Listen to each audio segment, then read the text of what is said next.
Hello and welcome to the Modern Homesteading Podcast. Glad you're joining us today. Today we're going to talk about, one of my favorite subjects. We're going to talk about building a homestead library, because I like to read and I like to have a lot of books on hand. And I think it's a good subject because I really value my homestead library. I go to it often and it provides a whole bunch of benefits to my homestead, and I even think for future generations of homesteaders. So anyway, how you doing, Rachel? I'm doing pretty good. I'm the same way. I've always got multiple books open because I don't have the greatest memory. So my books I use as reference, and I know what that bug is. What is that bug, or what is that plant, or what do I need to do to, and I'll have come into my library and open up my books, and yeah, I love my books. Granted, I use my books for stuff like that a lot less than I use Google these days. I will admit, but Google may not always be there. We don't know. Well, since we have gone from old Google to AI assisted Google, you don't know if you can trust the information. Very frustrated with some of the information that it puts out. So me too. We'll talk a little bit about that. Back to my books and using them more. Yeah. So because I just can't, there's a lot of websites out there. I don't know if it's intentional or not, but there's just some bad information. So I prefer to have my trusted resources from trusted authors and such. Yeah. Well, we'll dive more into that here in just a couple minutes. I guess before we do that, what's going on in your homestead? Well, I dropped the bomb on Harold and told him I had a surprise to tell him, but I wouldn't tell him before the podcast. And he's like, oh no. And I'm like, no, it's good. It's good. So yesterday we finally got our builder's permit for our property, and it had to be handwritten because you know how we were talking about tech? Well, our county was hacked about 3 weeks ago, and they still have not recovered. Everything was basically erased. So our building permit came, and it's all handwritten. That's wild. It's just wild. Yeah. I would take a picture of that. Back up all your stuff, people. Back up all your stuff. So we got that. And then the other exciting thing is so we got that yesterday. And today the builder called and sent us an email and said that they're starting to dig the basement next week. Boy, it moves quick once it starts moving, doesn't it? I know. I was like, oh my word. What did we do? That's what it's going to get both more scary and more exciting all at once, isn't it? Yeah. So I was like, oh my. And now I'm feeling like I have projects here I need to get done so we can sell. And That's awesome. Anyway. I love it. Well, you're going to be posting pictures of all the action going on up there pretty soon. I can't wait to see it. Yeah. Pretty exciting. So how often are you heading up there to that property now? How often? It just depends on how busy work is and life. Usually about once a week. Okay. Yeah. How far is it from your homestead? It's about 35 minutes. Okay. Yeah. About once a week. On the weekends, usually we go out there for a day or so and work on things. So I need to keep propagating my plants up. Yeah. So we can move plants over because I have a lot of plants that I need to move over. So that's what that's kind of what I've been doing. My homestead updates we have the wild blueberries that we have out at our property are ripe. They're ripening. Nice. So we got a bunch of wild low bush blueberries out there, and they're so yummy. They're super, super tiny, but they're like eating candy. So you probably have like wild service berries up there too, don't you? Service berry is something a lot of people grow. I don't know if I would. I don't think we have any on our property. Because they go by a couple other names. I mean, they're the Canadian. What do they call them in Canada? They call them something else. I can't remember. Saskatoons, yeah. So that is ripe, and our wild raspberries are ripe. So we've been eating those, and the mulberries have been. I can tell you one thing: we will never plant a mulberry tree in the front yard or next to the driveway. Yes, they are a wonderful tree if they're planted in the right place. Yeah, so that happens to be the mulberry tree that we have here that we use to eat and stuff like that is actually the neighbor's mulberry tree. So we cannot cut it down. All we can do is trim branches off of it. But it has destroyed and trashed our driveway and the vehicles that end up parked under it. So yeah, it is the bad thing about even having a small property, because even as small as my property is, if I plant stuff at the back of my property, the birds it ain't that far from a tree, and they can still do the little bit of damage there with the. Yep. So they taste yummy though, so I try not to complain. But so we've been doing that, and then my elephant garlic is ready, which seems really early, but it was dying back. And so I pulled my elephant garlic, and that's what we're doing. We've gotten the opposite of last year. The last 2 years, we've gotten so much rain. We just keep mowing and mowing and mowing. Yeah. I'm kind of tired of rain, honestly. We had about 2 hot, dry weeks there where we just didn't have any rain. I had to water from the reserves and things. But yeah, it's been back to raining a little bit. But the temperatures are still fluctuating. But it'll be like upper 70s, and then it'll be 90. You know, it'll just kind of go back and forth. But yeah, I mean, that's just summertime. That's how it is. It's been a great year for growing crops. It's been a great year for weeds. They've been doing really well. Yeah, I was weeding out in the garden yesterday. Yeah, I can't keep up. I can't keep up with the weeds. It's crazy. I mean, it's even as intense as we're growing, it's still really hard to keep the weeds out. And some of it I've just let go. Like there's so much weeds between the corn. I'm like, whatever. You know, it ain't interfering with it at this point. We have violets. Those wild violets, those things are impossible to keep under control. Like it's just nonstop with them. They go everywhere. The morning glories here is the craziest thing. I hate morning glories. Such a pretty flower, but they just try to take over everything. Them little vines just want to just wrap around everything and choke it out. Yeah, that's how I am with those. And then what else? We have like, I don't even know what it is. It's this little, it must travel on a rhizome because it keeps popping up in the garden out of nowhere, and I pull it and I pull it and I pull it. It just is nonstop. So fun. Yes. So what about you? I saw some pictures of some stuff you did.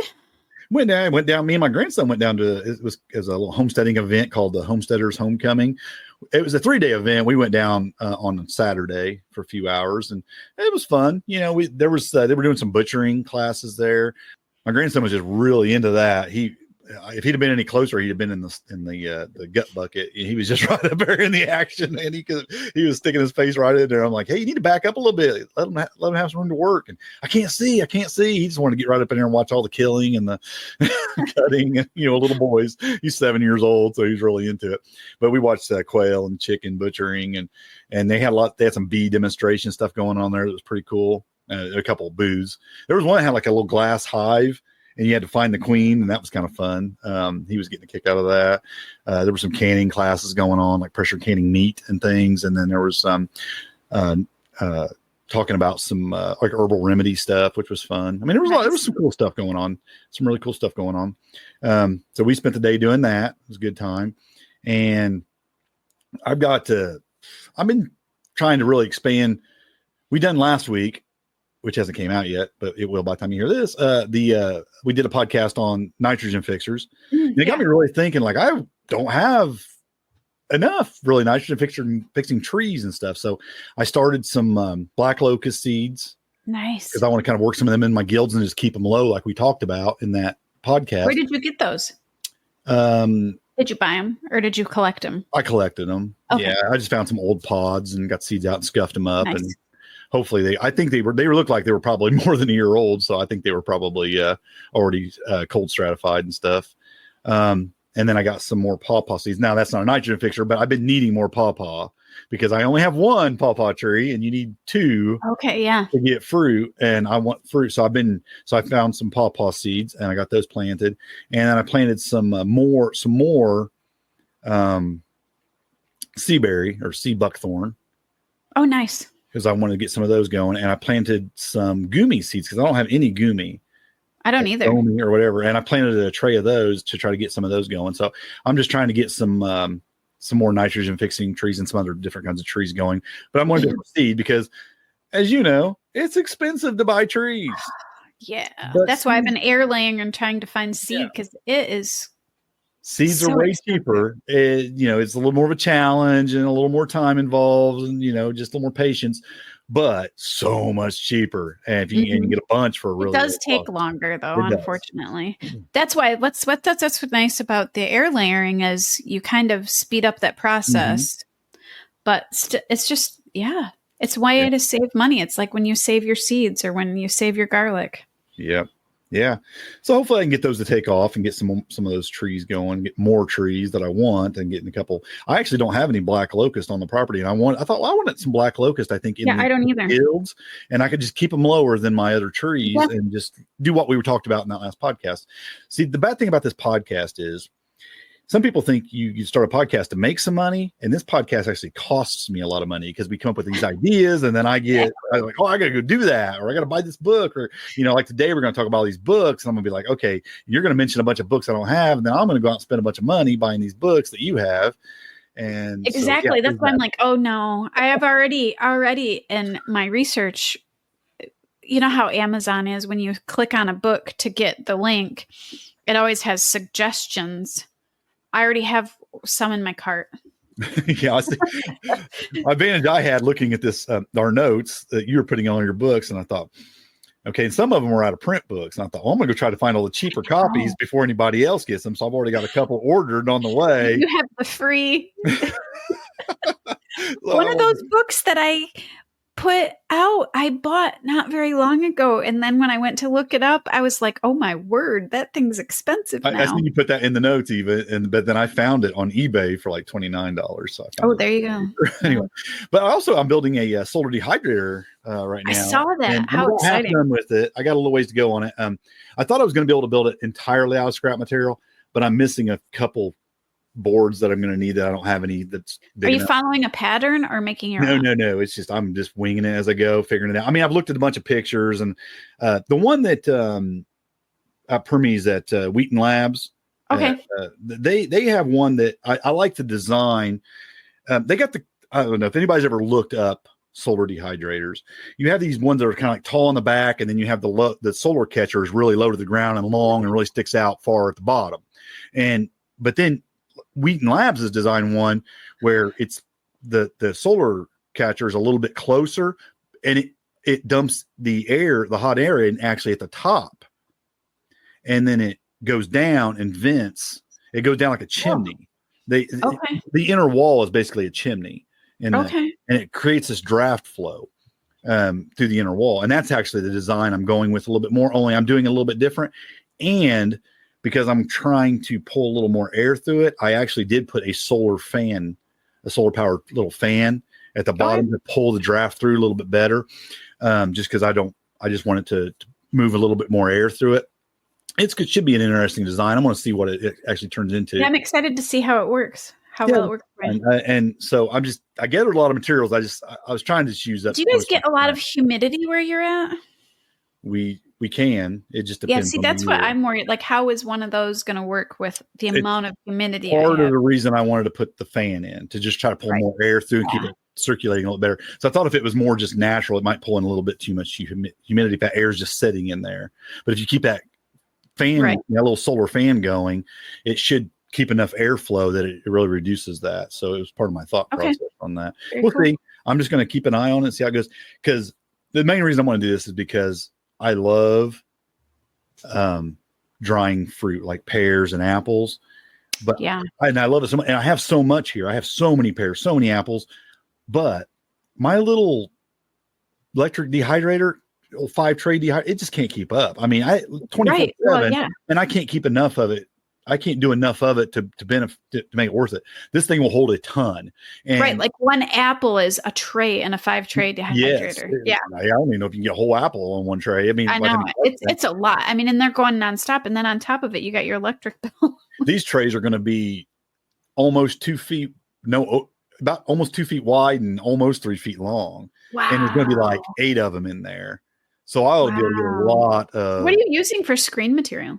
Well, what I'm going to do is I'm going to use hardware cloth, like the 1/2 inch hardware cloth, but then I'm also going to use some stainless steel actually screen to where if I got something like berries or something, I'd be able to lay those on top of it and then lay the berries on it, because those would fall through, of course, the hardware cloth. But for things like apples and pears, things like that, those would be fine. So I'm making it out of that. I love dried tomatoes too. Tomatoes would, yeah.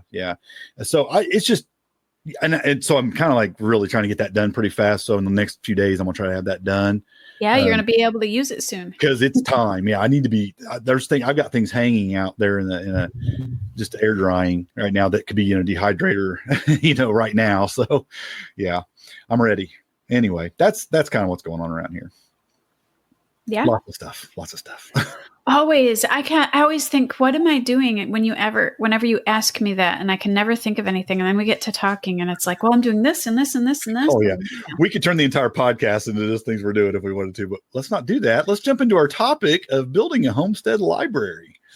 Well, let's talk about the why first, because I think some people think, well, I've the internet. Why do I need to build a homestead library? I don't really need all them books anymore. As a matter of fact, a lot of people have gotten rid of their book libraries, and what little bit of reading they do have, they just have like a Kindle or something, and they have a few books. And because books smell amazing. Yes, there's why I like that paper. But the why, I mean, what's important about having a homestead library? Can you think of some things? Oh, I feel like I said in the intro, because the way the search engines are changing, sometimes you're not getting the best information from the people that are the best informed. So I feel like that's why a homestead library is important. I love, I don't know, there's something about feeling a book, touching a book, reading a book. If you have kids around, which you have your grandkids around, mine are here periodically, but there's nothing like a book. I think that encourages people to just pick it up and read it. And I feel like it encourages reading, where an ebook, kids don't just walk by and pick it up to look at it. Yeah. Yeah, I agree. So I just feel like it's that. And then I have stuff like, so for example, when you went to look at some of these, and when I went to look up some of my favorite books, they were out of print. Mm-hmm. You can't always get those in an ebook form, and then maybe they're gone. Right. So that's why I like having physical books. But I don't know if I can explain to people why I like having physical books, because I've had this conversation with people before that were big into e-readers. I just love ebooks. I have a fair amount of ebooks also. And I have kind of a policy I go by on whether I buy an actual paper book or an ebook. Okay. And for me, it's financial. Okay. If the ebook, and depends also what kind of book it is. If it's going to be a reference book, something I'm going to go to often, it's almost always going to be a paper book. Yes. If it's going to be like a biography or a story or something inspirational, I still would rather have the paper book.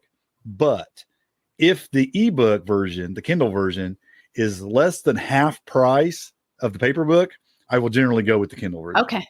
It's kind of like my own little policy I kind of stick with, because like if I can save it, just because of stewardship, if I can save a significant amount of money and I may only read this book one time. Ebook. Exactly. If it's a book I would only read one time, I typically won't buy it.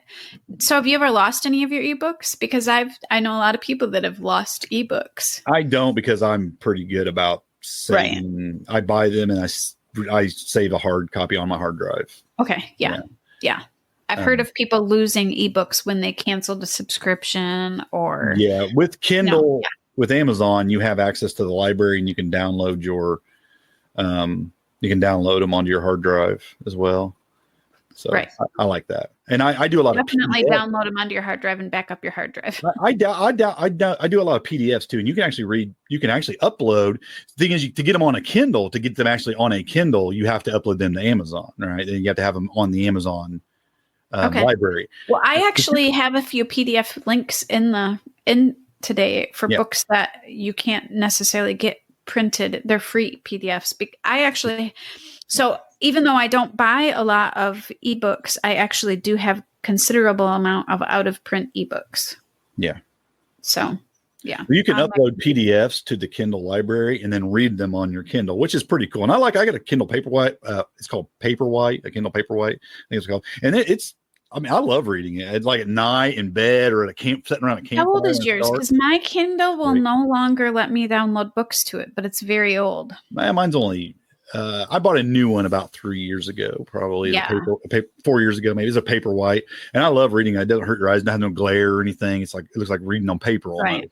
Like so you have to continue to purchase an e-reader on and off to continue to. Yeah, you do have access to the material, but you might have to read online or read on a hard drive or computer. Anyway, that's just some of the ways you can access books. When I think about, though, the real whys of having a homestead library, I'm really thinking about self-sufficiency because, like you said, you want access, you have this access to knowledge and information that you can trust. And you don't always know if what you're getting online is something you can trust. Where when you have an established book, especially a book that's got some history to it, that's been out there for decades or whatever, that's a book that it's withstood the test of time. And so it's accurate and reliable information. So I love having that access to trustworthy knowledge and information. I mean, that if you pick up Elliot Coleman's book, that he knows what he's talking about. Yes. Right. Where if you pick up Harold Thornborough's book, who is self-published, it could literally have anything in it. And he just self-published it. And anybody can do that, right? I mean, I know that you know what you're talking about, but it's true. I mean, anybody can go self-publish now. There's truth to that, though. Anybody can publish anything. Yep. I mean, they've proven that now, especially with AI, because you can literally just tell an AI, open AI to write you a book on this subject, and it will do it. It will dump you 10,000 more words out on something. You can turn around and just upload that into Amazon environment and have an ebook printed or even a paper book printed. Yeah. And when you get into some of these subjects, that can get really dangerous. So recently there was an AI that showed a picture of the death angel mushroom and said it was safe for eating. Yeah. Again, No. And there's some information that, it isn't as critical as that kind of information. And you got to watch out for that. So having books that have withstood a little bit of time and people put them under the microscope for a few decades, you can trust it. Right. And just, it keeps you, when you have those books at your beck and call, like you're looking at a bookshelf right behind me, it's full of books. And when I can reach back and I can grab a book, it really just reduces our dependency on external sources like the internet or, AI or things like that. Even YouTube. I just thought of something too. We are supporting authors that have knowledge and have spent years and decades and decades acquiring their knowledge. And I feel like it's a way to support them to continue to do something. Like somebody like Elliot Coleman or Ben Falk. Yeah. You want them to be able to continue to give information because they really know their trade very well. And that's how you can support them, is by purchasing their stuff. It will encourage them to write more books that are full of valuable information. If there's no money in it whatsoever, it just isn't worth the many, many, many hours it takes to write a book and edit a book and publish a book and all the things. Right. Plus the hours it took for them to even acquire the information that they have. The information to put that book out there. Exactly. So supporting them. Just having it as a great resource for problem solving. Like you mentioned earlier, like if you have something in the garden or whatever, you just need some answers. It's something you can trust. Books provide solutions and alternatives to common homesteading problems that, you go online, you might find, who knows, the right or wrong information. You just don't know for sure. If it's in a book, you can usually trust it. If it's a book that's withstood a little bit of time, especially something with some history behind it, it can definitely help in emergency situations, especially, books that, might talk about medical information, especially with livestock and like that. There's a lot of great books out there on that kind of information that could really help you out. And you may even be in a situation where the internet isn't available. Well, you still have that information available to you, because if the power goes out and you can't get online, or battery you're out somewhere and battery goes dead on your phone or whatever, but you have a book. These, of course, these are all long shots and things happening, but who knows, right? The book is always there. It's been there. Well, the more rural you live, the more likely this scenario happens. It can happen, absolutely. And you know what? Just having access to continuous learning at your fingertips is just great. I mean, I love YouTube as much as the next guy. I do. I love watching people do their thing on YouTube or listening to a podcast as much as anybody. I love it. But, just having that information in a book is just, it's, to me, I feel like I'm really absorbing that information really well in a book. Yeah. Yeah. You can definitely expand your skills. Now, I don't know how many times I first read about something, but then I did further study, maybe using internet to find more information about it. But it first piqued my interest in a book. That's happened many times. Oh, yeah. But yeah, a lot of things there. But I think one of the greatest reasons for me when I look at my library and I think about my library is that I'm pretty temporary on this planet, right? And there's generations that are going to come after me. And, I love for my children and my grandchildren to have these books, as a legacy for just a homesteading legacy to pass on down to them. And just them being here. I love that because I'm a book person and I have a couple of books that were my grandfather's, both sides.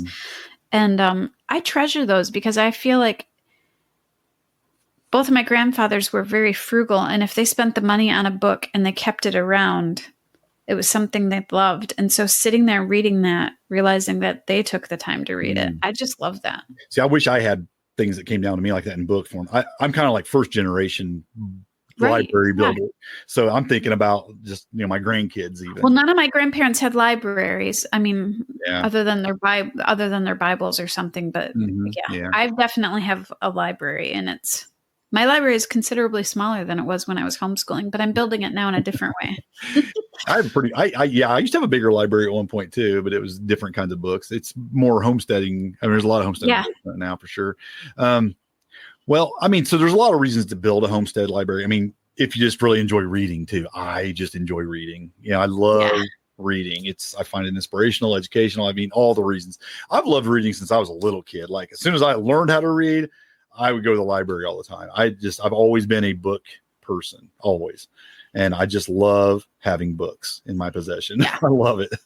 For me, it's always been me dragging a book to the woods and reading a book in the woods. I don't know why, but there's something about that. Sitting around the campfire, reading a book, I remember I had when I was a kid, and I don't even know how I ended up with them, but I had these really old Boy Scout books. Like I was in Boy Scouts for a little while, but I had these really old Boy Scout books. They're like 20 years older than what I was at that time, right? They'd be really old now, but I'm saying when I was like 10, I had to have books that were like 20 years old, right?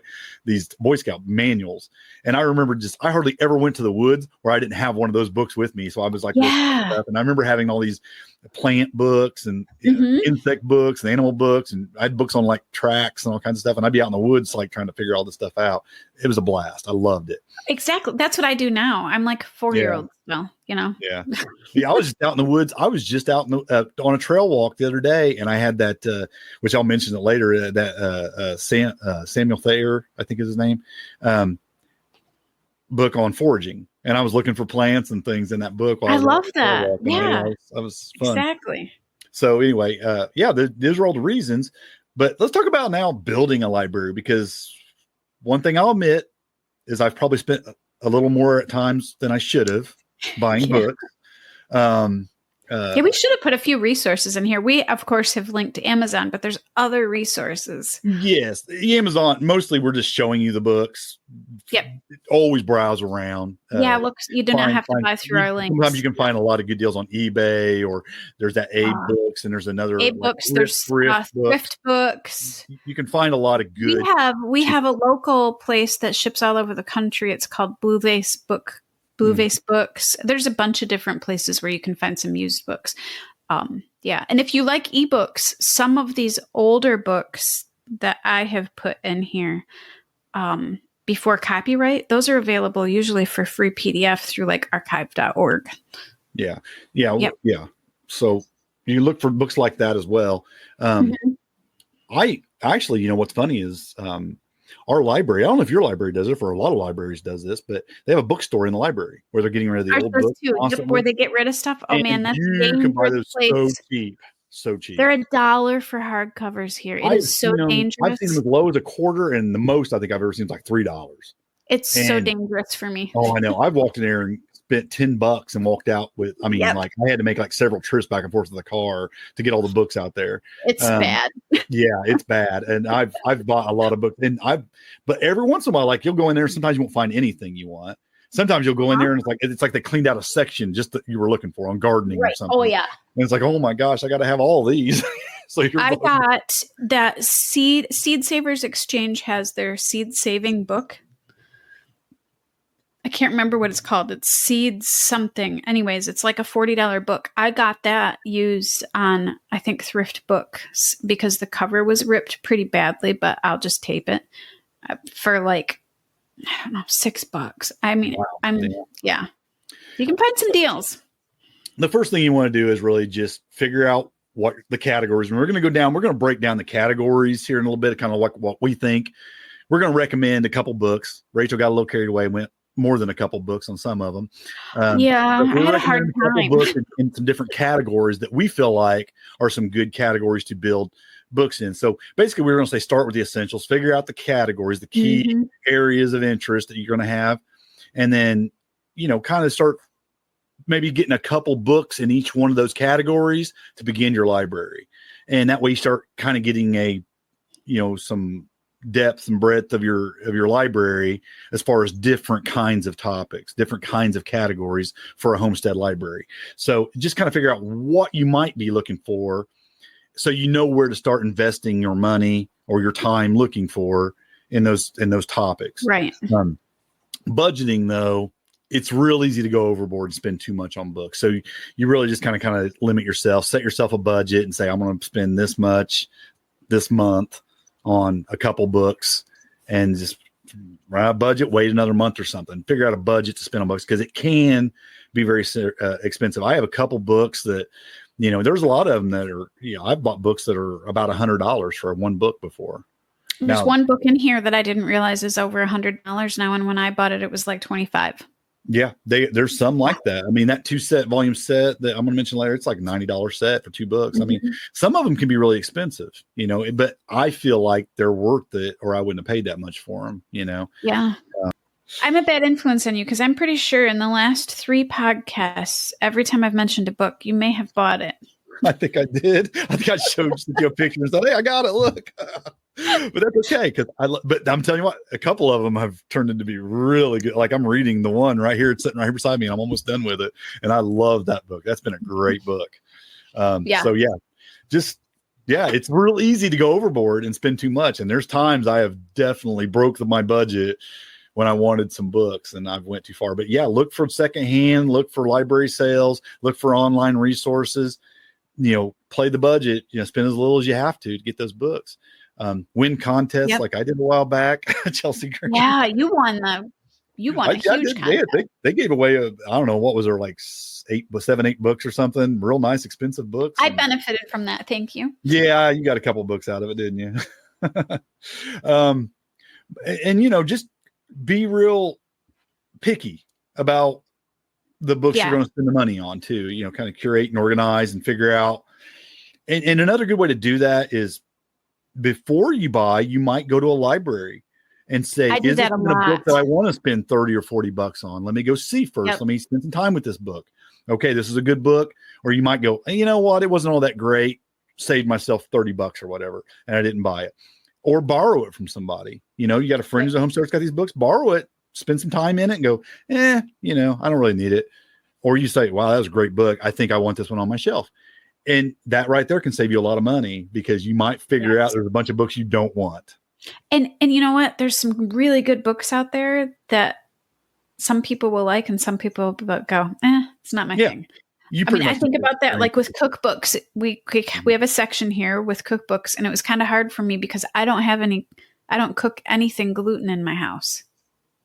So there's certain cookbooks that, you would have, but don't pertain to me. So yeah. Well, I have one and you put it in your list. So I didn't put anything down on that list. So, and that's where, and you know what, again, when we were doing this, putting these notes together, I realized that out of all these categories, there's a couple that I'm really lacking in. And if I'm going to spend some money on my next few books, I probably ought to spend money in those categories and build that one up, because I do think they're important to kind of I realized have, that too. yeah. Yeah. So I think that's important. So I was glad that we're doing this podcast, even for us, because it opened my eyes up to the limitations even on my library and what I need to kind of improve on.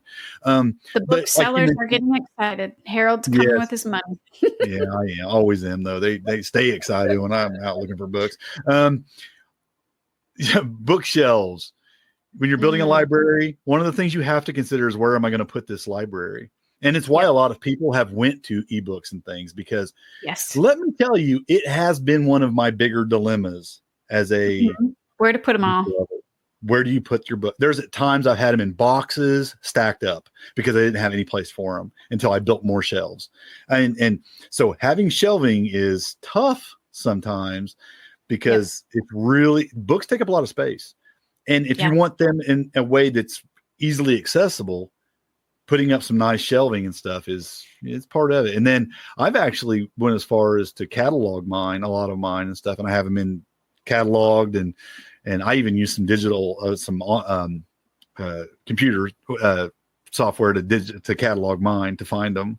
I have mine. I have a copy of all of the books that I have. Yeah. But I don't have them like, I have not used the Dewey Decimal System or anything. It's I actually do. Do you really? I mean, we're revealing our age here. When we went to the library as children, we had to use the Dewey Decimal System to search. I'm sorry. Do you see this on the camera? Oh my word! My books are labeled. Yeah, my books are labeled with it on the books, so I can find them. It's funny. You're gonna have to put a picture of that in the podcast notes. That's how many books I have. I'm like a library here. Well, I used to have so many more than I do, but I still have a considerable amount more than most people do. But yeah. One of the people I probably got about 10 years ago. I really went, no, not even 10 years ago, probably 8 years ago. I really went through my books and thinned a lot of them out. I just didn't feel like I read or I needed them on hand because I didn't think they were great, but I'd gotten through, sales at the library and things like that. I probably got rid of 1,000 books. Oh, when we stopped homeschooling, I probably did as well. Yeah, that's how many books I used to buy. I don't do that when we homeschooled. Homeschoolers are known for being voracious readers. When we homeschooled, the kids would go to the library and they had their own library card and they would max it out, which was 40 books. Wow. Yeah. My kids read, and I mean, entire sections of the library. But because it's such an issue for space, that is one of the reasons a lot of people have went to eBooks and other online resources. And I get it. I totally get it. As a person who struggled to find places to keep his books, I get it. And it's why probably, I'm going to guess 30% of the books I buy now are probably eBooks, believe it or not. As much as I don't enjoy them as much, I've saved a lot of money because I told you my system that if it's less than half the price and it's a more of a reading type book rather than a reference type book, and it's less than half the price of the paper, I will get ebook every time. And maybe I just need to get a new e-reader. Yeah, because my e-reader is so old that it's hard for me to get.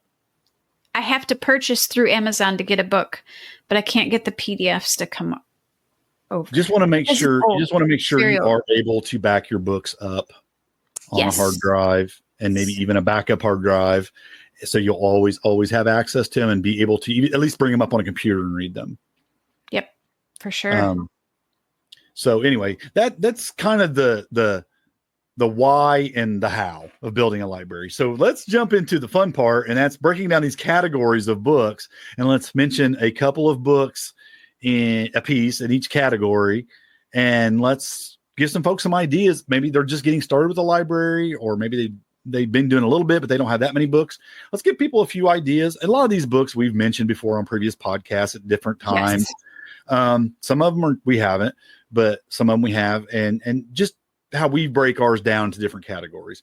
And I think the first category is just general homesteading books, because there are a few books out there that I would say are kind of like just general homesteading. They kind of cover all aspects of homesteading.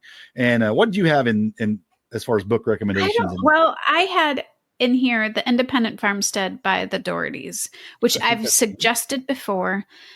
It might not cover absolutely everything, but I feel like it covers so much, especially if you're a smaller homestead but want bigger animals. They cover how to acquire land that's not really yours by leasing it. And it's just a really well-written book that has a lot of information. So I really like it. I put that on there.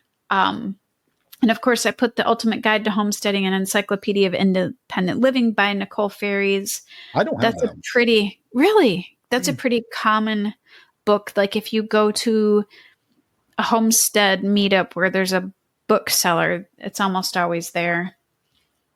It's one I'm going to have to look into. It's like an encyclopedia. So it doesn't go deep into 608 subjects. pages I'm looking at right now. It doesn't go deep into every subject, but it talks just about every subject. That sounds real similar to the one I'm going to recommend. And it is. A lot of people have it, is the Encyclopedia of Country Living by Carla Emery. A lot of people have that book already. It's a fun book. Like if you just want a little bit on nearly every subject that has to do with homesteading, it's a fun book because it has so many topics in it. So many. Not deep. It won't take you deep into those topics. It'll give you basic information on all those topics, but so much in that book. It's a fun book to just sit down and just kind of browse through. But I would call it general homesteading. It's everything. I mean, it's from canning chicken to how to have a baby at home to how to milk a goat to, I mean, it covers everything, right? It's everything. Well, it's an encyclopedia. So yeah, it's like everything. Yeah. Gardening, of course, is a category you'll want to include. That was so hard to decide. Yeah, I could tell you picked one that I would have probably picked in that. Which one? The square foot gardening. I would have definitely picked that I feel like that is, even though it's such a basic book, I feel like it's one you want in your library. And I feel like because it's older, it's quite a bit older. In fact, Mel Bartholomew has passed away now. I feel like because of that, it kind of is underrated and people have forgotten about it because it was published so long ago. But that, I feel like it is such a great place to start. I was a kid when that book came out, and I'm going to tell you, it was probably, I think it was the first gardening book I ever checked out of the library, and it got me excited about gardening as a kid. His method is so easy, and you can do it anywhere with any soil because he shows you how to make soil. Not necessarily make soil, but he shows you how to put soil together to put it in a box because he does raised beds. It's just wonderful. I do my soil quite a bit different now, but I'm going to tell you what, if you were starting out and you wanted to get going with it, or just a refresher, or just say your soil ever got way out of whack and you had to put in some new beds, and you could refer back to that, do it like he says, and start off with great soil. I mean, I feel like it's you know how they made the I don't know, car repairs for dummies and stuff like that. I feel like that is the gardening for dummies. Like you literally could go from knowing absolutely nothing to making a bed and growing tomato from that book. It's not hard. He makes it so easy. And it's just inspiring just because you look at the pictures and he makes it sound so simple. And it's like, man, I can do this and I want to get doing this because it sounds fun, you know? Yeah, and he's the first person I ever seen that made me aware of just how much you could grow in a couple raised beds. Yes, the intensive gardening that he does. He the back of the seed packet was not regarded when he made this book. Like the pictures, the layouts, he's like gridding a bed, like a 4x8 bed. And it's like, you're putting one tomato plant here and 4 carrots here. And I mean, each grid has like this, how many numbers of those plants you can put in that spot. And it's like, so funny. It's like, it makes you realize like, that's a lot of food in that bed. Yeah. You know, it just makes you realize just how much is possible. Yeah, that is his book is how I started gardening.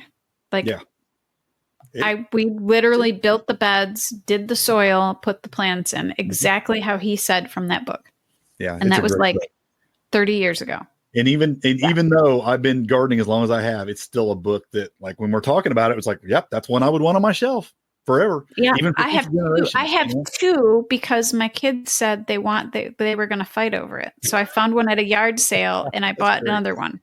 That is great. That's great. Well, what else did you have? Oh, it was hard for me to decide which one of these two. So the whole tree, I'm getting really into using tree as fodder and just using trees in general on the farm because it's not something that we were taught was a part of farming, and it's actually an older thing that we gardening. You don't think about trees. Yeah. Yeah. So the one is called Tree Crops, which I believe it was out of print. And I'm pretty sure that you can get that in a PDF free online because through like archive.org because of the age of the book. That was actually one that Nick Ferguson turned me on to. It's still in print. They got it in print. I just bought one. Well, you can get it in print, but I mean, I should have said it was before copyright. So I think you can get a free PDF on archive.org. Yes. Yeah, you can. Because it's old enough that there was no copyright somewhere. I think maybe even in the Front Porch Facebook group. I think I posted a link in there to the PDF or something in there one time. Yeah. Yeah, so that's got a lot of good information, and it's basically growing trees for crops. Like people literally feed their animals trees. They literally do. Yeah, so it talks about all the different ways. Yeah. The next one, I don't even want to try to pronounce this Mark's name. It's Coppice and Agroforestry by Mark Krozik. I'm sure I slaughtered that. But it's on a similar vein to the tree crops, but he puts agroforestry in there with it and using that for feeding animals and growing animals and just the silvopasture. It's a very good book. It's very, very, very thick and very dense with information. I was thinking, do I have that one? But then when I kicked the link up and I seen that, I was like, I do have that one. So yeah. And then of course, Elliot Coleman. I don't know if you can go wrong with any of Elliot Coleman's books, but I wanted to stick more to, because Elliot does some stuff that's more for market gardening. Mm-hmm. And so I wanted to stick more to something that would benefit somebody, even if they're not selling. And it is The New Organic Grower. It's just great for anybody that is learning about, it's great for anybody that's learning about soil and how to grow it and how to grow plants. It's just a really good book. So I have that in there. And then this is another book. We already talked about square foot gardening. And the next book I had on there, this was another book that Nick Ferguson turned me on to. Unfortunately, it is now very expensive. That's the one I referred to earlier when I told you I found it on eBay because I was looking for it. And I was like, oh, I think I want this one. Yeah, it's called Plant Propagation by Alan Toogood. And it was put out by a garden society. I cannot remember, like the American Horticulture Society or something like that. Yeah. It's used. You can find it for, well, obviously $30 to $50. New, it is pretty expensive. Yeah, it's $81 new. But tree propagation and plant propagation is one of those things where the knowledge saves you so much money that it's probably worth it to invest in, even if you don't invest in a book, investing in a class or learning how to do it, because seed saving and plant propagation and tree propagation are going to become huge if you ever want lots of plants. Because I don't know about you, but I've gone to the nursery at the big box store and they want like $5 to $20 for a tomato. Yeah. One tomato plant. Crazy. That's crazy. Yeah. So I feel like that's a really good skill and a really good thing to maybe have a reference book on. Well, anyway, so what about you? Well, I got excited about that one, so I made sure I grabbed one before all the listeners jumped in and tried to find it and got the cheapest copy that I just got. So anyway, I stuck to more basic ones in the sense that definitely dealing with the direct garden, and one that I just think is an all-round great book is the Rodell's Ultimate Encyclopedia of Organic Gardening. I think that is fantastic, nice, thick, I have that book. Covers everything. It's a great book. Yep. And we've talked about this other one a lot because I'm just, part of gardening to me is soil. I mean, it's all about the soil, right? And one of the simplest books, I think there's some that are more in depth, but I think one of the simplest ones is the Living Soil Handbook by Jesse Frost. Jesse does a great job. It's so simple. He keeps everything just so understandable. And I think that's the first, I would want several soil books in my Homestead library, but that's probably the first one I would buy just because it's the simplest and easy. And it's a really good place to start. Yeah. I think it's a good one to start. And honestly, you're way further in your education on soil than I am as far as learning stuff. And Yeah, I love it. Still, I go back and look at the Living Soil Handbook because it's that good. I mean, you don't have to. You won't need another book. He explains it all so well, and he brings it. He does a phenomenal job of explaining how it works. And it's just not complicated. He just puts it in layman's terms, and you can understand it. And some of these, like I have another, I can't remember. I have one that's just it's very, very good, but it's very, very deep and complicated also in some of the terminology and the way it puts things in. And yeah, I'm trying to think of the name of that book, but I can't right now. But it's definitely a more complex soil book, and so I think if I'm going to buy one, I would definitely buy the Living Soil Handbook. Yeah. I get excited about permaculture, Rachel. It's something that, the last 10 years of my life, I got excited about permaculture, and I'm like, okay, you got to have some permaculture books. Now, first I had permaculture and gardening together, and I thought, no, you could separate these two because they're just two completely different things. I mean, yeah, and I don't know if I should mention the first one I have listed here or not, but yeah. Why?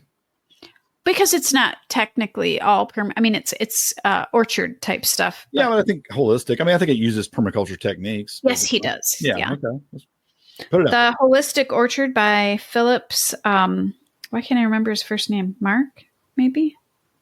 No. But anyways, that's a very good book. He goes through and talks a lot about soil in the beginning of it and the importance of soil and Michael Phillips. Yeah. And how important that is. So it's a really good book, especially if you're going to be growing fruit trees, any kind of orchard. Of course, there's another one that I really like, but we'll just mention one because we could be here for hours with all the book mentions that we have. And then the other one I feel like is a really good book, and we've talked about it multiple times because it's just this is like a everything permaculture book, which is of course Ben Falk's book, The Resilient Farm and Homestead. He covers everything in that book. It is pretty in depth. I have read certain parts of it over and over and over again. Yeah. But when I was thinking about permaculture, like we're going to get into homestead design later. And to me, that's permaculture also. So I kind of split up my, even though I put permaculture books in that as well, because that's homestead design to me, right? That's what makes homestead design great. But here I thought I would include ones that were more application of growing permaculture, the permaculture applications in the gardens and things. So the Permaculture Handbook, I've mentioned it before. It's Garden Farming for Town and Country by Peter Bain. The most practical permaculture book I have. I mean, that book is just, when I think about like, okay, I want to get into permaculture and I want to start applying it to my homestead really fast. What book would I recommend? That one right there, because it just has like real projects that you can start getting out and doing. And then the other one is the Edible Forest Gardens, which is the 2-volume set by Dave Jackie, because when it comes to building guilds and just learning about your plants, those books are just, I mean, they're very in depth and they're expensive.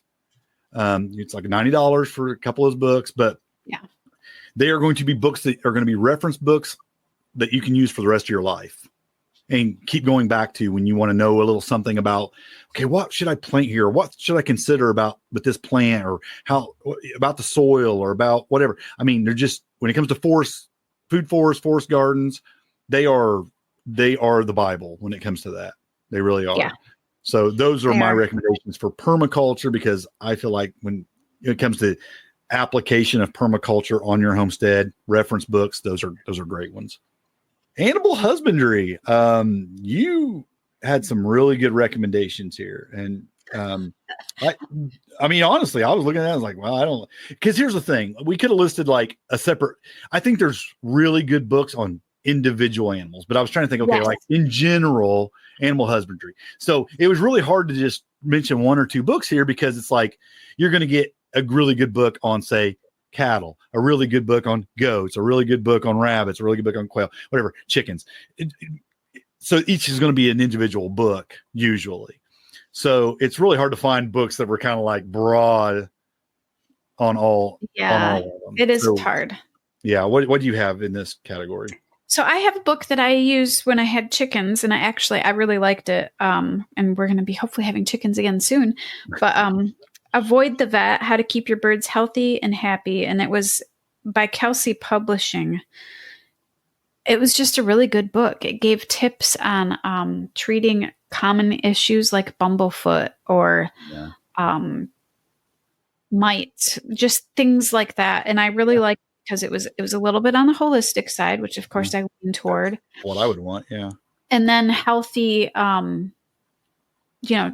dietary things and things you can do to keep them just healthy overall. So I really like that book. And then of course I put the story guides because there's multiple. They have so many. They have one on chickens, one on ducks, one on goats.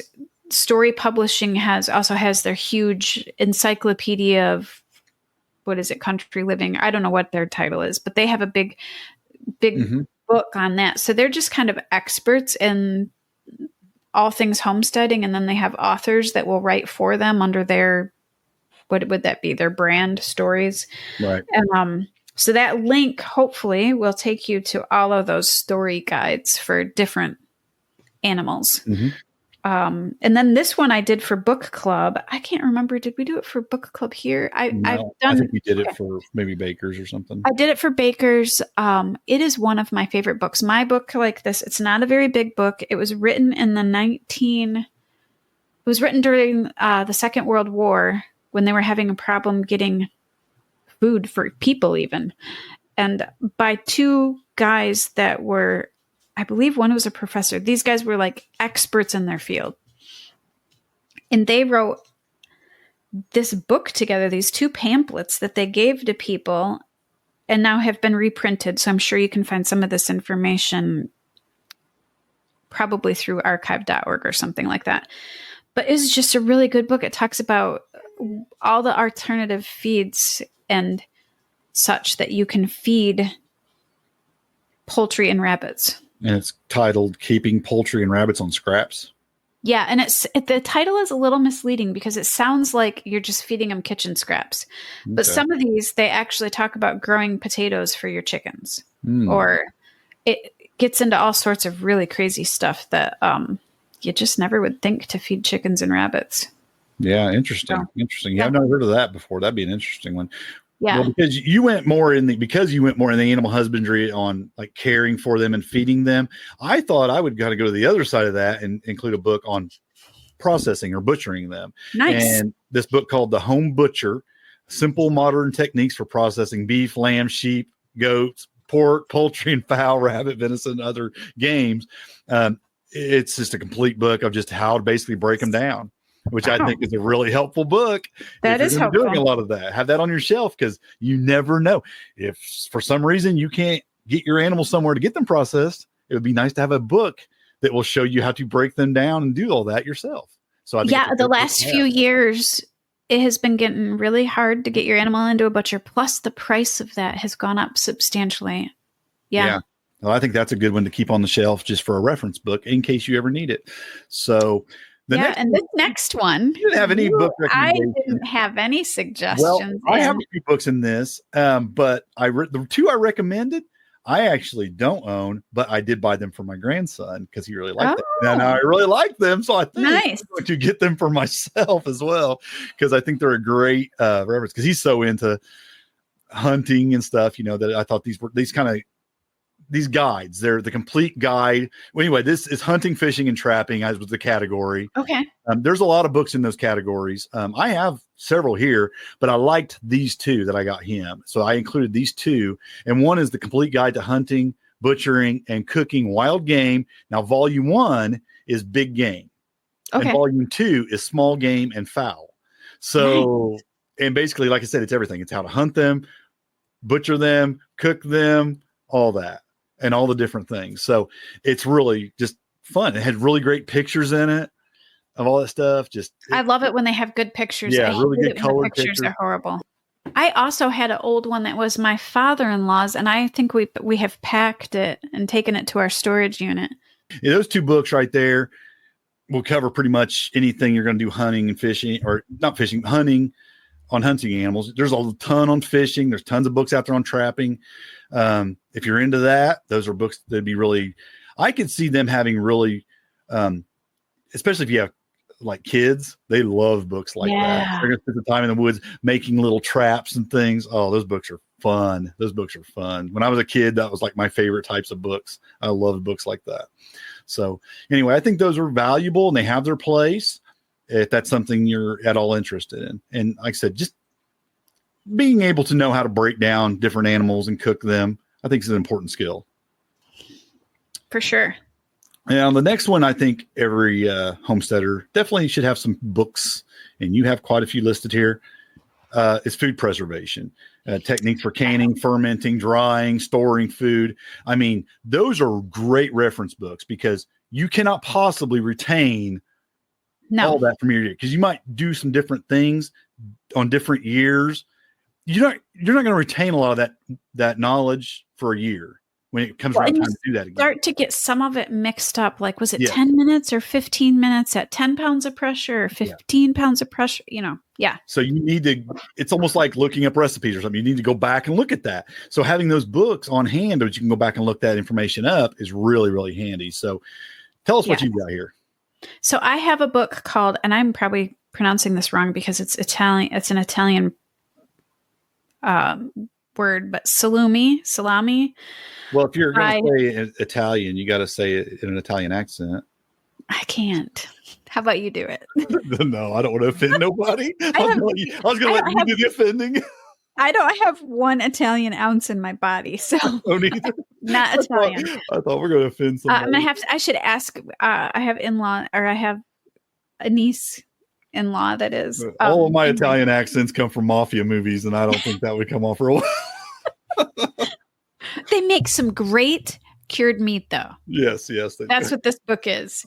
Salumi by Michael Ruhlman and Buran Paulison. I totally slaughtered those. But they also have other books that they did together. I actually own 2 of books that they have published together. I picked this one because it's kind of more where you would start.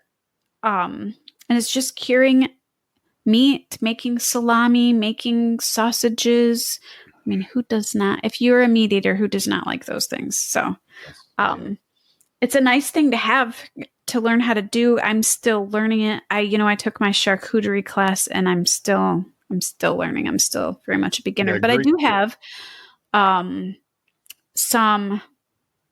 I can't even pronounce it. Basically, I'm curing a pork tenderloin right now. It's going to take a month. And then a picture of that you posted on. Oh, it's so amazing. The reason I did it this time of year is because it's really good with fresh fruit. Like you slice a little slice of it and then you have like a little bit of cantaloupe or watermelon or some cherries. Oh, it's so good. So anyways, and then so another one is, of course, the Ball Complete Book of Home Preservation. Yeah, I would have put it out on my list as well because that is one of my favorites. Mine is dog-eared and falling apart, but it's one of my favorite books. That one probably won't even go on your shelf. It'll stay in your kitchen during canning season because you have to have it. You also have to have it. Mine is just on my cookbook section in my kitchen. Yeah. Both of these are actually all of these are. Yep. So all of these are actually in my kitchen. I have a bookshelf in my kitchen. That's how bad it is. Good, as you should. But anyway, so that one is really good. And that one's obviously for canning. It teaches you both forms of canning. It walks through it and all of the steps for it. So it has that. The next one is Fermented Vegetables by Kristen and Christopher. Kristen and their last name, they must be a husband and wife or siblings, Shaki. I really like a lot of the recipes in this one. And I like the way that they present it. It's not a super big book. It's not overwhelming. I need that one. That one sounds like that'd be really, really good. I told you. I checked it out from the library multiple times before I bought it. I think I mentioned I was trying to ferment some garlic scapes. Oh, those failed miserably. I actually got moldy, and I don't know why. I guess I did. Maybe I don't know what I did wrong. I don't know what I did wrong, but I opened them up the other day and they were moldy and I had to throw them out. Bummer. I was brokenhearted. That's always a bummer when something goes moldy. Yeah. So there you go, folks. There's the failure of the week. And of course, the book, Sandor Katz. How do you pronounce it? Yeah. I think you mentioned his other book, but he's written several books on fermentation. This one is more recipes and stuff like that. He has a different one that you're going to mention. This one's just more of a recipe book. Great book. The guy knows what he's doing when it comes to fermenting. Yeah. Yeah.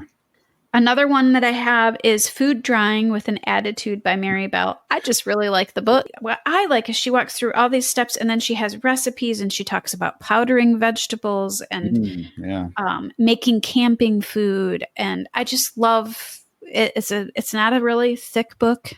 So anyways, those are mine. Maybe I need that one because of my dehydrator I'm building. I need a book like that to kind of take me a little bit next step in food drying. It was really hard for me because I have a very big cookbook section, and it was really hard to me to not list 25 books. Well, this is the area where I said I need more books for one thing. I don't have a lot. I have maybe 4 total. Oh, wow. Yeah. I have, of course, the Ball book, Home Preservation, that you mentioned. Right. My 2 were, of course, Everything Worth Preserving. I think it goes hand in hand with the Ball book of Home Preservation. Everything Worth Preserving by Melissa Norris. It's a good book. It's a complete guide for food preservation at home. It's a good book she put out. I think just a year or 2 ago. And The Art of Fermentation by Sandra Katz.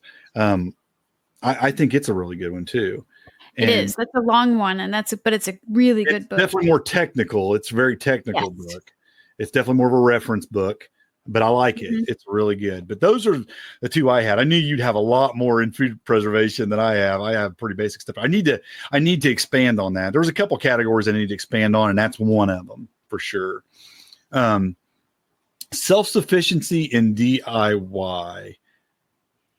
Oh, this was so hard. I had so many on that, and I didn't.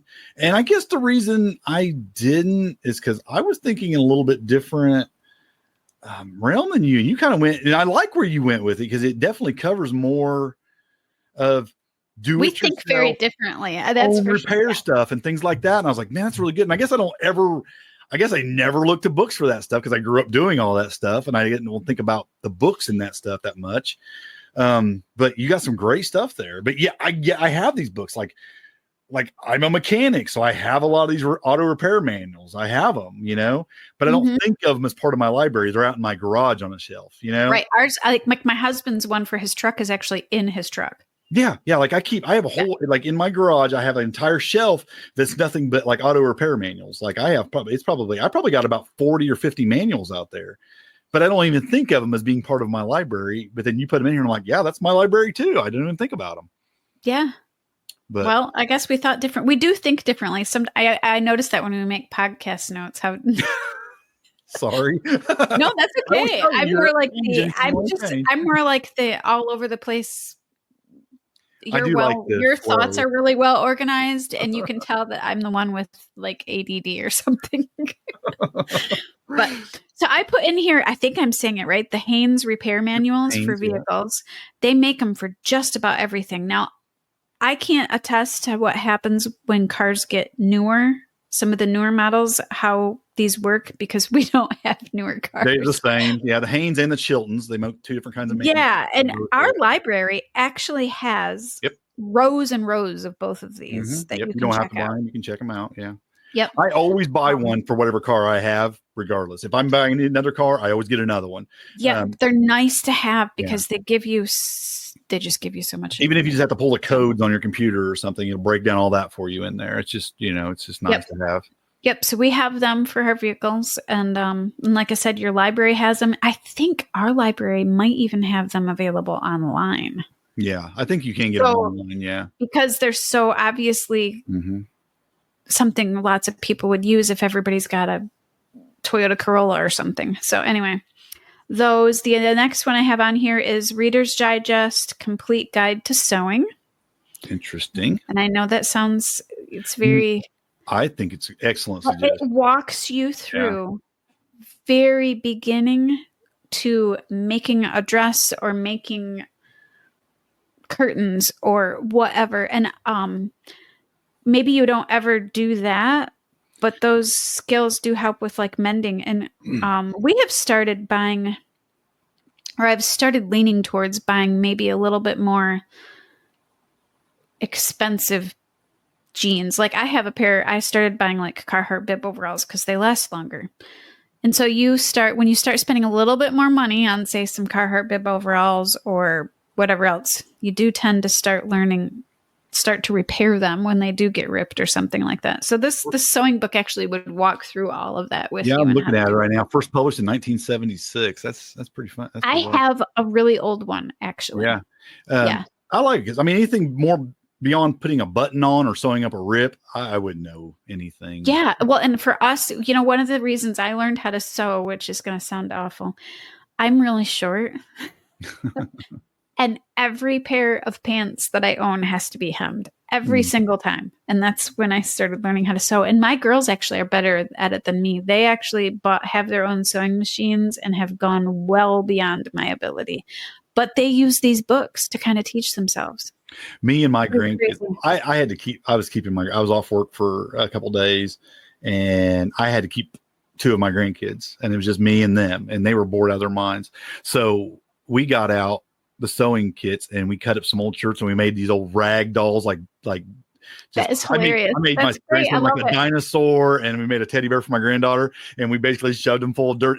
We cut them out of old clothing and made these old rag dolls. And I'm gonna tell you what, to this day, they both still own those and they love them. I don't even know why, but it's cool to them. Kids love to sew. They love it. Yeah. Or like making a quilt. I have made a couple of quilts. Now they are nothing fancy. They're just squares. Making a quilt. I actually have some of my grandpa's shirts, and my grandpa passed away, that I'm going to turn into pillows, just stuff like that. It's cool. Nice to do stuff like that. Or you can go as far as becoming very, very fancy with it and making your own clothes and stuff. But my grandma actually was a seamstress, and she made wedding dresses and suits. She was very good. I didn't live near her. I would have loved to have learned that skill. So the next one I have is Back to Basics, Reader's Digest. I'm trying to see what the second one is. You put 2 links in there, didn't you? Yeah, I'm trying to remember what I put in here myself. So this is just an old book that kind of covers everything. The Back to Basics book is an older book that kind of covers everything homesteading. Oh, this next one. And then the link to this one is Abigail Gearing, Homesteading, a Backyard Guide to Growing Your Own Food, Canning, Keeping Orchards. It was kind of the everything encyclopedia that we've posted a few of. Okay. So, and then this one, boy, I really slaughtered my spelling there. Practical Projects for Self-Sufficiency by Chris Peterson and Philip Schmidt. This one actually has a solar dehydrator in it that you can make. It's got it's got all the schematics. So this is kind of a DIY book. Nice. It's got all the schematics and everything in there. It's not a big book. It doesn't have a lot of information in it. I bet you could probably get it at the library. Practical Projects. Okay. I mean, interesting. Yeah, I'm going to look into that one. And then the Reader's Digest Fix It Yourself manual. That thing has everything in it. How to fix a Reader's lamp. Digest did a bunch of books like that, didn't they? They did. So this one's got like how to fix a lamp, how to fix a faucet. Just all those things are in this little book. I have like this set of old Reader's Digest books that were biographies. Like it was like a whole series that they put out, and there were a bunch of different biographies on people. And those are pretty cool. It was fascinating to read. Yeah. Reader's Digest did a lot of that stuff. So I bought that book because my husband knows how to do all that stuff. He just is one of those people that instinctively has skills to fix everything. I don't necessarily possess those. So I think sometimes I don't want to rely on him to fix something. I think these are all great kinds of books, though, to have in a library, especially because these are reference type books. I mean, these are books you're going to go back to, and something that happens, something breaks in your house once every 10 years, and maybe you don't have the knowledge, but it'd be nice to go look that up and, have that information on hand, how to fix that. So that's exactly the kind of books you need. Now, I would definitely. Well, and not everybody's handy. So right. You listed a lot more. I listed one because I took a little bit different angle. I let you put all your stuff in first because I was like, well, I'm going to go back and then kind of fill in where I think maybe got left out. And this one definitely was more, this one almost falls into the general homesteading, but because it's in the title, Self-Sufficiency, it's the new complete book of Self-Sufficiency by John Seymour. I love that book. It's just, I love that book. And it does cover a lot of things and not real deep, but deeper than the Country Living one by Emery. It definitely covers more than that, or deeper, a little bit deeper than that. And it's got really good pictures in it.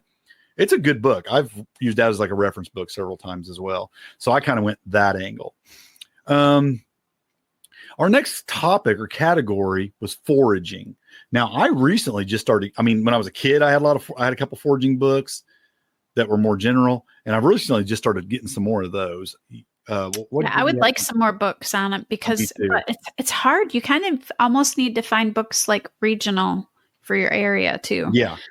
But one book I had, I pulled it off because when I bought it, it was like $24 and now it's $114. So okay, you can send me that directly, and then I'll keep an eye out for it. But the next one, but a different one I had was The Wild Wisdom of Weeds. So this is basically only 13 weeds. They're very common weeds that grow all over the world, and using those medicinally or to make soap or to do all sorts of things. So it's basically 13 different weeds. It's like chickweed and plantain and mullein. So it wouldn't say it's necessarily about foraging all things, but it is about foraging those almost like weeds. Foraging in your backyard kind of. Yeah, it is about foraging those 13 weeds and using them for your health, for recipes, for all sorts of things. But it is a little bit woo-woo in the beginning, just so you know. Okay. A lot of those are for sure. Yep. Yeah. Especially when you get into foraging and herbalism. I do like all that it's covering, though. Those are some really good weeds. Yeah. The one I listed was recommended to me I had a guest on the podcast a while back, and it's The Forager's Harvest by Samuel Thayer. And I'm loving that book. That's when I told you I took the woods on the trail with me the other day. I really like it. This guy, he just taught. It's not just reference only. He actually tells stories. He's all like, well, I was out in this parking lot and I had my tool and, I started digging, and one of the workers came out and was, he tells little stories about how he's out there, he's gathering it and then what he does with it. And, he's talking about how to, clean off of the thistles to get to the edible part in the middle of thistles and things like that. And just, I like that. I don't know. He's just so. I think I might like that. Yeah, it's a really good book. Actually, my daughter just bought that for me for Father's Day, and it was nice. I immediately was just out in the woods with it and checking things out, and so it's the only one I mentioned. But there's some great ones out there. I still have to. That's again one of them areas in my library that I'm going to start filling out when it comes to this and the next topic, which is herbal medicine and natural remedies. I feel like these two topics they go hand in hand. Yeah, they go hand in hand. But these are also the ones that we were talking about in the beginning, where you have to be super careful. Yes. Exactly why I want proven books on these, and I don't want to be relying on so and so from the internet who I don't know anything about. Right. Because, again, these are areas that could be life and death. You put the wrong thing in your mouth. When it comes to especially mushrooms, I definitely ain't going by. Mushrooms terrify me. Yeah, me too. And there has to be a well proven book or teacher on that subject for me to give into it. I'm just not going to listen to anybody because you don't know if you're getting some AI version on this stuff. So I want books. I want proven books with some history behind them. By proven authors. Yeah. Yes. Not just some compilation. Yeah. Yeah. So what do you have in herbal medicine and natural remedies? So the one I have, it's like this is a thick encyclopedic reference. It is called the same book I was recommending, and then I realized it was two different authors, so it wasn't the same. I was like, man, it's called the Encyclopedia of Herbal Healing by Belk. I'm not saying that. They also have several other ones. It is that list of books comes from a school that people had to have these books for becoming a naturopath. So very trusted author for that book. And it's thick. It's like a foam book. And it goes through, what I really like about this book is, say, passion flower. I don't know why that came into mind, but you can look up passion flower. It will give you all of the things that it can help with, but it also gives you interactions. So if you're taking a certain medicine or if you have a certain health issue, that's why I like it. It's very thorough, which is herbal medicine can be very powerful, but it's not always good, and it can have bad side effects too. So, and it actually talks about that in here, how, There's certain meds that certain herbs that if you have a thyroid problem, or if you're on a heart medication or a blood thinner, you have to be careful with. And this book actually talks about it, and I really like that. Yeah, I should get that. The next one is The Herbal Apothecary, and that's by J.J. Purcell. I really like this because it just walks through the step-by-step methods of how to make infusions and decoctions, and I really like it. And the foreword was by why can't I think of her name? Anyways, she's one of the leading ladies in herbalism. She's got several books, and I actually have several of her books. It's going to bug me. Anyway, I have her. She actually did the foreword to it, and she highly recommends it. So, Rosemary Gladstar. Okay. Okay, so Rosemary Gladstar did the introduction and highly recommends this book. So that tells you something. This next one is this next one is controversial. A lot of people get really upset over this book. So I'm throwing in some controversy.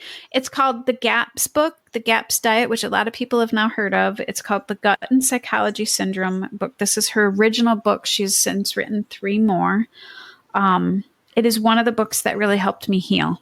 And it's basically goes through the elimination diet, but the whole title of that is basically getting rid of schizophrenia, autism, and that is why it's controversial, because people will say you can't heal those things. And GAPS being gut and psychology syndrome. Yep. Okay. Yep. And all I can say is I had lots and lots of health from doing the diet, and she actually is she has 2 doctorates. One is in nutrition and one is as a doctor, an MD. And she started this whole thing because her own son is autistic. So interesting. So skin in the game. And she's world renowned. She's actually Russian. Okay. So, awesome. Anyways, I have those. She has 4 books, I believe now. And that's one of them that I really liked, and I feel like it belongs in the natural remedies as diet and elimination diet. So nice. Well, I'm lacking in this department. So my one recommendation is the one I have is I do have a couple, I guess. Encyclopedia of Herbal Medicine. It's 560 herbs and remedies for common ailments. Wow. And it's a like 350 page book. And I guess I do have this one right here. I guess I have the Herbal Medicine Maker's Handbook also. I guess I forgot I had that one. Nice. And that's a pretty good one. I have a hard time not collecting those because I just love herbs and plants for medicine. Yeah. But I think this one, it's okay. I think this definitely covers a lot of basic plants. I mean, he spends a lot of time on dandelion and plantain and the basic plants and stuff in the Herbal Medicine Maker's Handbook. I didn't put that in the notes, but I think I'll add it. I think it's a pretty good one. I think the other one's definitely more in depth than this one, but this one definitely covers a lot of that more safer. That's what I liked about the Wild Wisdom of Weeds. It's just those 12 weeds that are super easy to identify. Yeah. Yeah. Right. So there's some that definitely are on the more risky side if you don't handle them right or do things right. But there's some that are completely safe that you almost can't mess them up, really. Right. Dandelion. I mean, It's totally safe. Yeah. Yeah. It's something that's very valuable also. So, there's a couple that I have on my list. The next one, you see how many I have listed in this one? Same as I had listed in the butchering and hunting. You did take one. You did use the one I would have listed. And that was the only one I have. I have nourishing. This next category is cooking and recipe books. And the only one I have is Nourishing Traditions by Sally Fallon. You put that in your list. So I feel like, and so interestingly, Nourishing Traditions by Sally Fallon is, she works together with Natasha Campbell McBride for the Gut and Psychology Syndrome book. So they didn't write the books together, but GAPS and Weston Price diet are linked. So the idea is to do the GAPS diet, which is an elimination diet, a very strict elimination diet. And then eventually end up on an In Nourishing Traditions book and using those recipes. That's the whole goal, is to kind of graduate up to this book. And I just love this book. It's got so much information. Talks a lot about fermenting and a lot about using like nose to tail, using those foods and how to make kidney pie and all sorts of really weird stuff. Yes, very weird stuff in there. But yeah, and I noticed that she has several books as well. So yeah. My next book, of course, is going to be a gluten-free book. The Gluten-Free Artisan Bread in 5 Minutes a Day. It actually is a spin-off from the New Artisan Bread in 5 Minutes a Day. So there was a while back, I don't know, maybe it was the early 2000s, where the bread in 5 minutes a day became a big thing. And this guy wrote this book. Anyways, people started doing it, and it actually worked really well. When I was cooking with gluten, I used to do this method, and it is super easy, and you have great bread. It's the easiest method, I think, for making bread. Well, he created a spinoff with somebody else using gluten-free recipes. So both of those books, I think, are really, really nice addition to a homestead kitchen. And then this next one, this guy actually has a really nice Instagram page too, but it's called Seed to Table. And what I really like about this book is it actually takes you from growing the vegetable all the way through the process to cooking it, which I think is super cool. Yeah. Yeah. So it's a beautiful book. I guess I should have brought my Kindle back here, because I actually I have a couple that are keto books. Oh, yeah. Ketogenic diet, because I'm doing. Yeah, here I have my bread books, and Harold's got his. So now you're just mentioning, gluten-free is called diet. You had for a long time, keto was huge in my life. For a couple of years, I only ate keto for like 2 years. And I had some, and I'd forgotten that I had them, but they're on my Kindle, and I don't know the names of them right now. So I want to leave them out. I'm just going to tell you that there are some great keto books out there as well, if you're interested in the keto diet. And you can just, I have so many different gluten-free cookbooks, or even grain-free, but it was like, how many do you want me to list? Yeah. I literally have a bookshelf in my kitchen. Yeah. And, I have a lot of hunting books that have, like those two I mentioned earlier, those have recipes in them. Right. I mean, a lot of books I have recipes in them. Right. They're just not primarily recipe books, There's a book later that you mentioned too, that they also wrote a cookbook. She also wrote a cookbook. Yeah. Well, let's just move on down the list to our next category, which is survival and preparedness. I have a really funny recommendation in this one. So go ahead with yours, and then I will. You have a funny one, huh? Okay. Well, I have, of course, the Survival Medicine Handbook by Doc Bones and Nurse Amy. Yeah. Most people know that book. It's a very thick book. It's full of all sorts of information on everything from stitching somebody up to giving them medication. And this is obviously survival. This is a very bad situation. A book you would never really want to get out unless there is no other option. Absolutely. All of these books should absolutely be on your bookshelf, and you absolutely hope you never have to use them. Exactly, because they actually talk about getting antibiotics and using antibiotics. So obviously you're not going to want to do that. We're not recommending doing that without a doctor or anything, but if you happen to need it and you can't get to a doctor, that's a good book. Yes. Which brings to mention the next one, actually the next three. All of these I put, you can find on archive.org. One is called Where There Is No Doctor. The other one is Where There Is No Vet. And the other one makes me cringe. Just thinking about it, Where There Is No Dentist. Yeah. I do not ever want to be my own dentist ever. Everybody says they were born in the wrong, a lot of homesteaders, I was born in the wrong century. And I'm like, you say that until you get a toothache.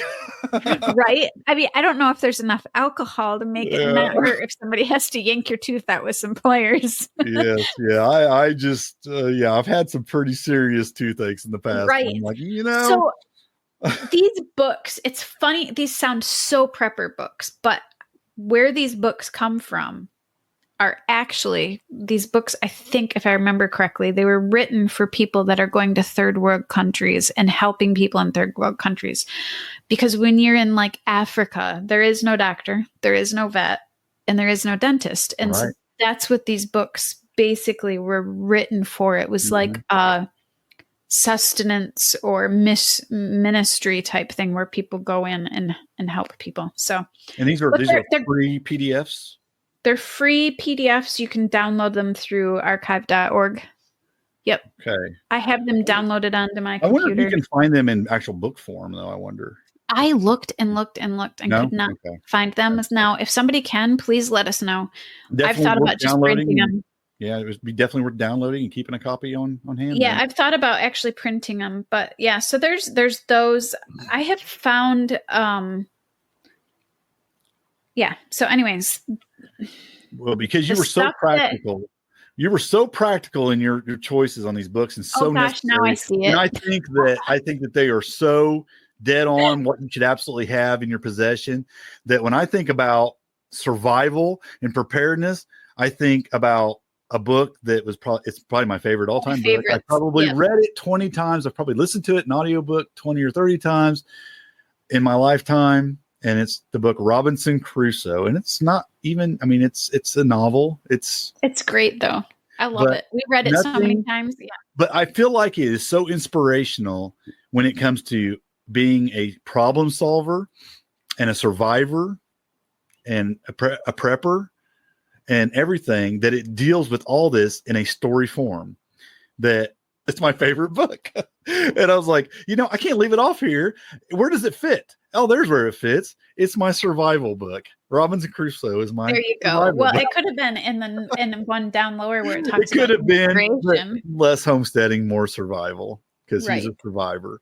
And I think it's the greatest book ever. If you've never written it, I don't even like the abridged versions. I like the originals that really get into the I don't know. It has a different kind of language, to it and everything. It has, because even the bridge versions leave a few things out. Actually, especially when he's dealing with the religion stuff, they leave that out. Where the old versions have that in there, which I think it's to me it even makes the story, because he's dealing with, Friday, his native friend, and all this stuff. It's interesting. I love it. So it's a great book. I can't get enough of it.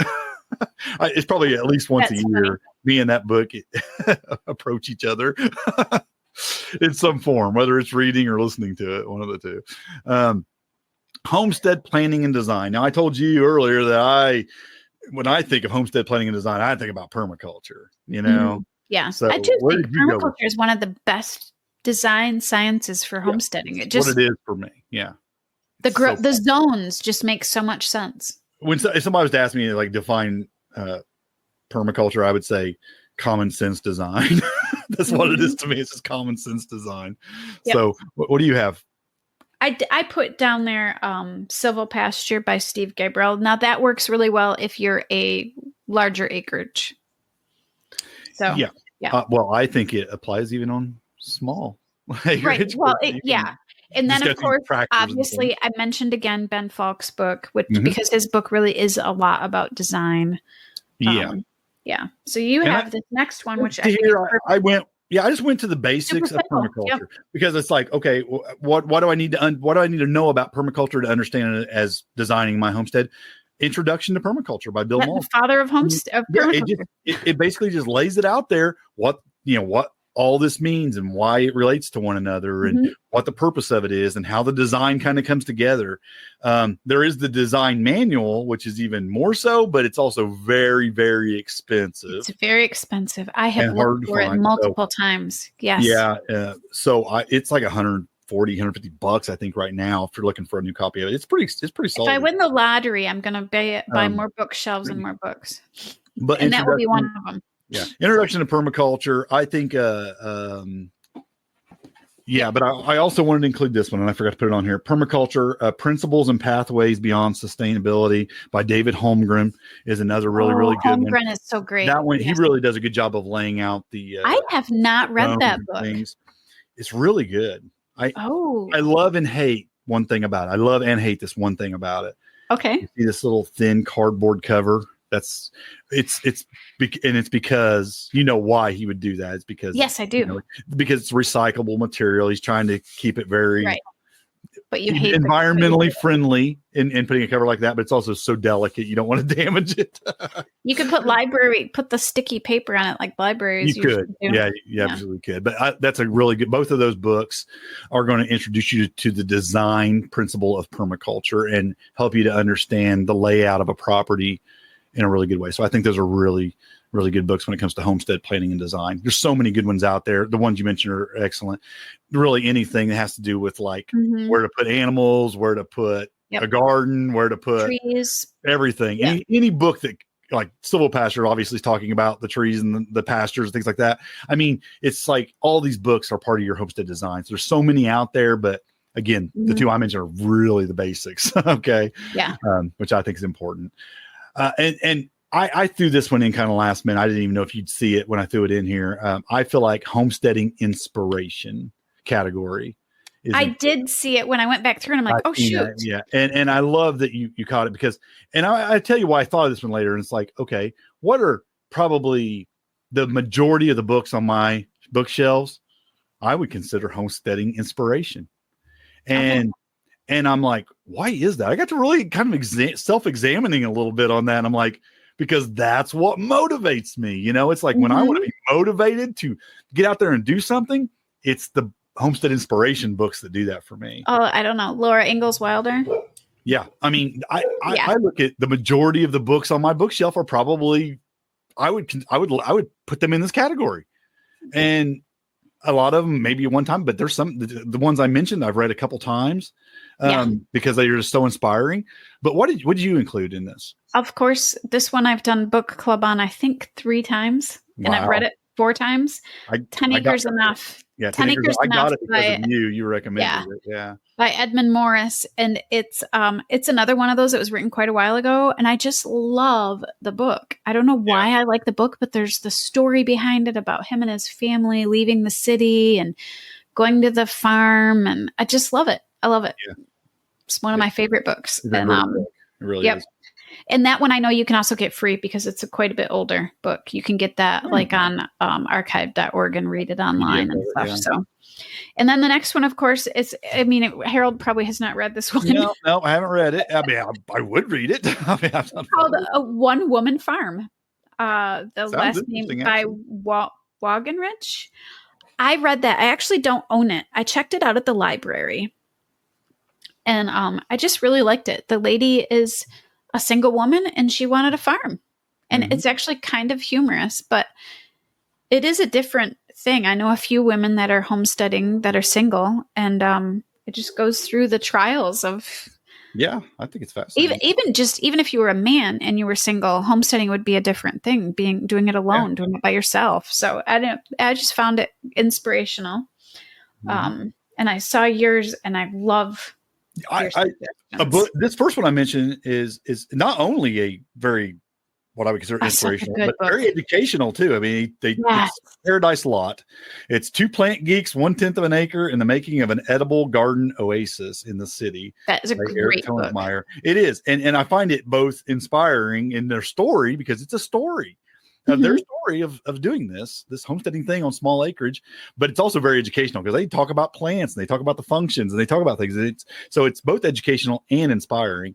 So I think it's a great book. I mean, even if you're on a large homestead, I think the story's great. You know, it reminds me of my post in the Homestead Front Porch where I asked people if they did any multi-generational homesteading. This wouldn't be a multi-generational, but basically, to give a little bit of the story away, is they bought a duplex and their 2 families lived next to each other and farmed the backyard. These 2 guys first started out. Married, but and then they got married, so this is just like a homesteading type thing. Which really worked for them. The book is fantastic. I love the book. I hadn't read it in a long time, and I was thinking about books that I had to go back and read that. That's such a great book. The Good Life is the other one I mentioned by Helen and Scott Nearing, and 60 Years of Self-Sufficient Living is the subtitle. Amazing book. I would disagree in so many ways with this couple. Their political stances, their thoughts on things, and yet I'm so inspired by their dedication and their convictions and just everything that they did, and how determined they are and how they make it work. This is the one I said she wrote a cookbook. Did she? Oh yeah, you told me about that a while back. Yeah. Excellent. And these both of them lived. I mean, he lived well into his 90s. She went over 100. I don't know how old she ended up living, but great book. And I've read it a couple times as well. Very and it basically just tells her story. I mean, how they get started, how they do the work, how strict they are with their schedules and their daily schedule. I almost wouldn't even want to be like that, but at the same time, I'm so fascinated by them. They are not religious people when it comes to God, but they are religious when it comes to their schedule and their diet. It is very crazy. It's insane. It's crazy. And like I said, I would not agree with them very much on their lifestyle in so many ways, but yet I'm so fascinated by it that it's one of the books that I found extremely inspirational. Inspiration is what got me in. When I often will say that I got into homesteading because of health, but let's just say this. I think health drove me to homesteading, but the inspiration that I ran into when I started looking into it is what motivated me to actually do it. And I remember watching the video Homegrown Revolution by the Gervais family on YouTube. And that was inspiration. You know, I seen them doing it and I said, I can do that. And it motivated me to get out there and start putting in some raised beds. And I'm one of these people. And I love art. I love movies. I love TV. I love books because they inspire me. And because of inspiration, it motivates me. And then I get to work, you know, and as much as I love learning new things, I'm more moved by seeing other people do things or hear about other people doing things.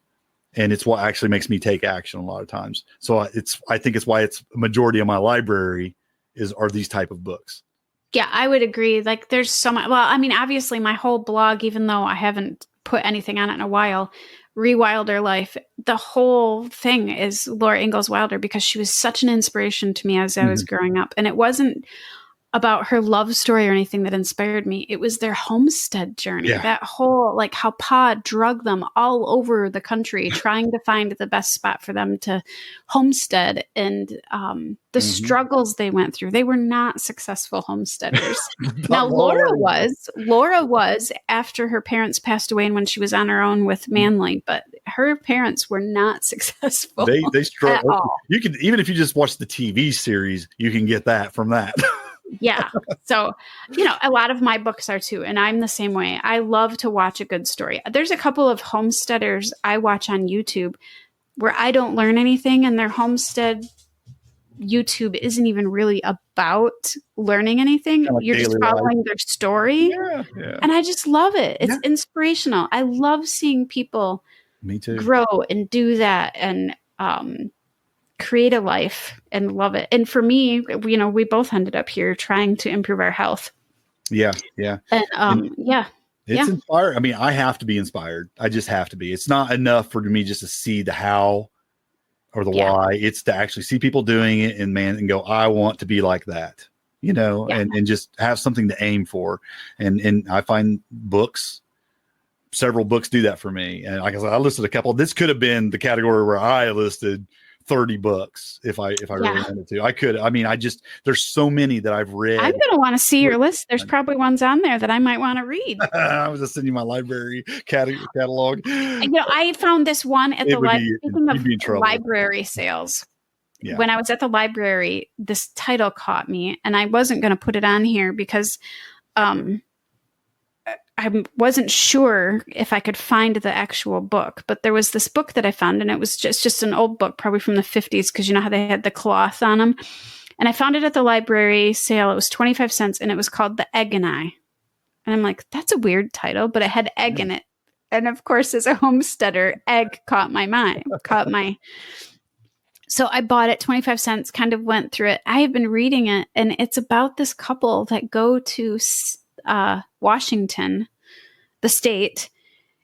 Her husband got out of the service. This is probably the 30s, and they move to the middle of nowhere and start a chicken farm.